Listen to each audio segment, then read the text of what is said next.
Hello, we're Group 55 and today we will be presenting our network design for this assignment. We have decided to implement a hierarchical star topology as we believe it is scalable and robust and can easily span both floors of the building. Additionally, we have integrated both wired and wireless connections and designed a structured IP addressing scheme to ensure efficient network management and seamless connectivity throughout the building.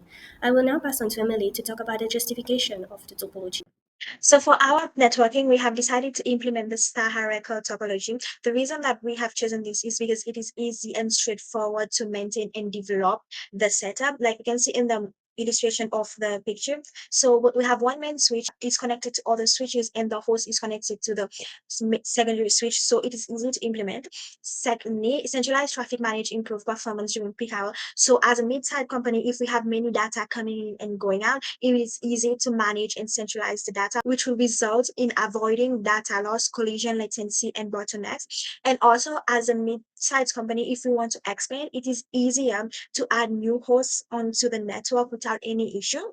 And we also want to have a sense of security. And we see that with the star topology, it's easy to implement security such as firewall encryption to protect our data.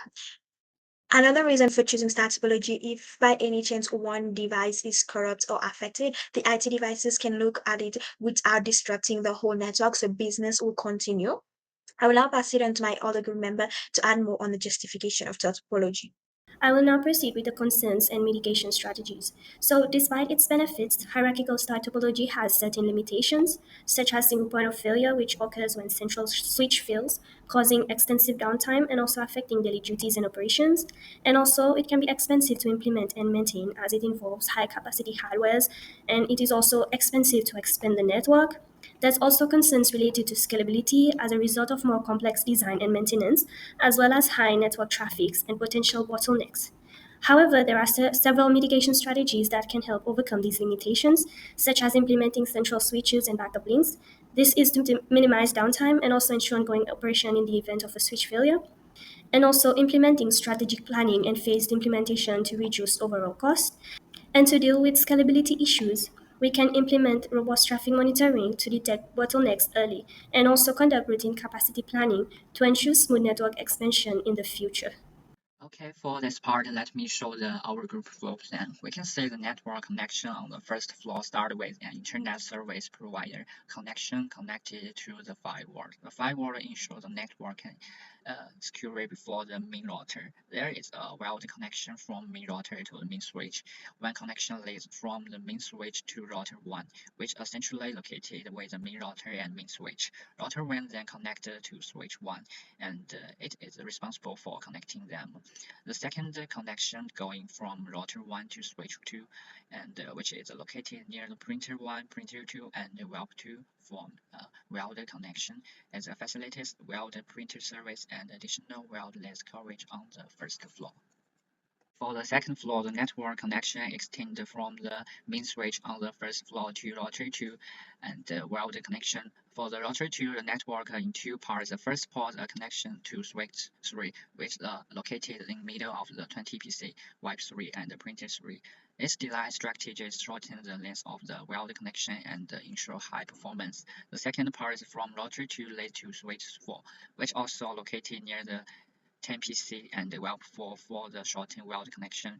Both WELP 3 and WELP 4 are placed on the left and the right side of the floor to ensure seamless, optimal, and complete weld length coverage and of interfloor.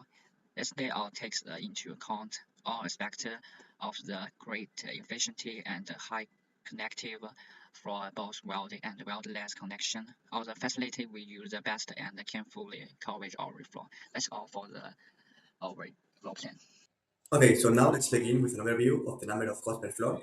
As you can see in the diagram, we have the third distribution of devices on each floor. For the first floor, we have a total of 17 hosts. This includes 10 wireless devices, 2 printers, and 5 servers. The 10 wireless devices on the first floor are primarily used by visitors, including technicians and vendors, ensuring they have easy access to the network without interfering with the primary operations.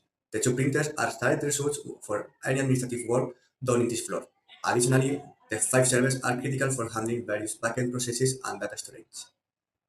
In the second floor, we have a total of 91 hosts. This includes 30 PCs, 60 wireless devices, and 1 printer.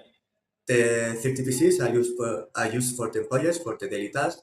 The 60 wireless devices are used partly employees for mobile and wireless needs, such as laptops, tablets, smartphones, ensuring seamless connectivity throughout the day.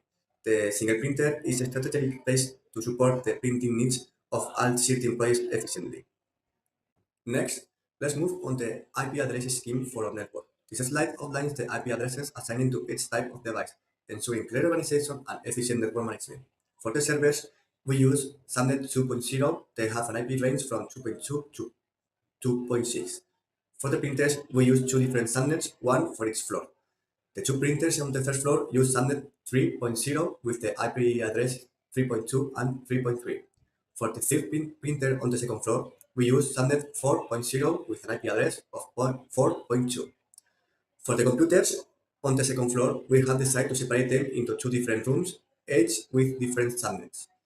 The first room will use the same subnet as the third printer, 4.0, and has an IP range from 4.3 to 4.22. The second room uses subnet 5.0 and has an IP range from 5.2 to 5.11. Lastly, we have another subnet for wireless devices. This will be subnet 7.0. All these structures allow us to efficiently manage network traffic and ensure each device has a designated place within the network. Hi, I'm Dylan. So I'll be talking about the ENSP demonstration today. So basically, this is our ENSP, our network topology in the ENSP. And basically, I just let you know that from the left-hand side, these pipe racks, including the main routers, main switch, and firewalls, and all these, and these two switches on the first floor. While on the right-hand side, this part is on the second floor. So let's start to try to ping. Let's choose EC1. Okay, as you can see here, we already preset the IP address, subnet mask, and also gateways. Let's try to ping. Let's try to ping within the subnets, which is 4.22 maybe. Okay, it works. How about let's try the gateway, which is 4.1. 192.168.4.1. Okay, it works. As you can see here. Basically, this one is the gateway.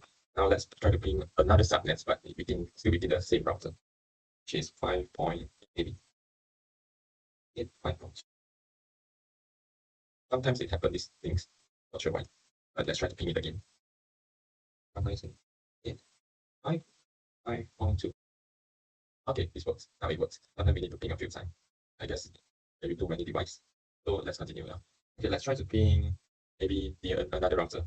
Maybe I'll choose what at this point, which is 6.1. Okay, it works. So let's try to ping maybe printer 1, which is 3.2. Okay, it works. Let's try to ping maybe server 5, which is 2.6. Ping 196.1.2.6. It happens again. Maybe we need to try again. Try again. Okay, it works. Let's try it again, whether it's still working or not. Okay, it works. So let's try, maybe we can ping the main router, which is 1.1. Yeah, okay, it works. How about maybe last one we try to ping the firewalls, which is 0.2. Okay, it works. So basically the whole network topology is connected together. So now I will show you the router on the static route we set earlier. First we go to system view, then we display IP routing table. Okay, basically you can see that this is router 1, right? So the static route to this network and also this network. So basically we actually configure it manually so that both subnets able to connect together, communicate each other. So to show okay, let's see whether each port for this router 1 is up or not. We try display interface brief. Okay, as you can see here for router 1, right, we have used up all the 4 ports. So basically these 4 ports is all up. So that means that everything is working. So after that, we configure the static route, right? We need to save it, or else if we stop this program and we did not save it, we need to configure it again next time. So basically we go to user page and we save. Yes. Okay, so it's saved successfully. Now we can try to display what is saved. Okay, by typing display save configuration, we can see that basically it shows the IP address of each interface and also the static routes we configured earlier to make sure that the whole network is connected together. Yeah, that's all. So thank you. That's all for my part. Now I'll pass it to the conclusion. To round off, we have designed this network to provide stable and reliable connection for employee and the current need of the company, and also to enable us to grow in the future as a company. Thank you.